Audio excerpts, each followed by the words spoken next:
ഇപ്പോൾ ഇതിനിടയിൽ രാവിലെ സങ്കടപ്പെടുന്ന ഒരു വാർത്ത കൂടി വന്നിട്ടുണ്ട്. മാതൃഭൂമി ന്യൂസിൻ്റെ സീനിയർ ക്യാമറമാൻ കോഴിക്കോട് ബാലുശ്ശേരി വട്ടോളി ബസാർ പുതിയടത്ത് പ്രജോഷ് കുമാർ അന്തരിച്ചു എന്ന വാർത്ത രാവിലെ ഞങ്ങളെ തേടി വരുന്നു. പ്രജോഷിന് 45 വയസ്സ് മാത്രമേ പ്രായമുണ്ടായിരുന്നുള്ളൂ. വയനാട് ബ്യൂറോയിലെ ക്യാമറമാനായിരുന്നു പ്രജോഷ്. കോഴിക്കോട് മലപ്പുറം ബ്യൂറോകളിലും മാതൃഭൂമി ന്യൂസിൽ ഇദ്ദേഹം സേവനം അനുഷ്ഠിച്ചിട്ടുണ്ട്. ഹൃദയാഘാതമായിരുന്നു മരണകാരണം. ഇന്ന് വൈകുന്നേരം 5 മണിക്ക് വീട്ടുവളപ്പിൽ പൊതുദർശനം ഉണ്ടാകും.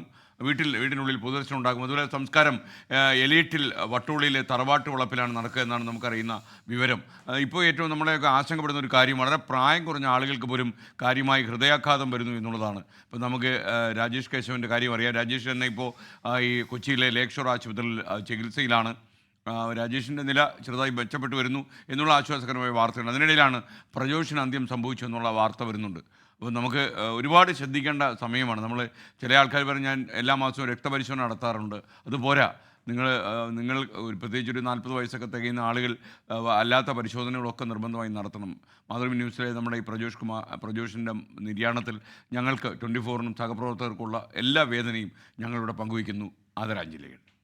ലോകത്തെവിടെയായാലും ഏത് സമയത്തും 24 വാർത്തകളും ഓഗ്മെന്റഡ് റിയാലിറ്റി പാക്കേജുകളും എക്സ്പ്ലെയിനറുകളും വിശദമായി കാണാൻ ഞങ്ങളുടെ യൂട്യൂബ് ചാനൽ നിങ്ങൾക്ക് സബ്സ്ക്രൈബ് ചെയ്യാം.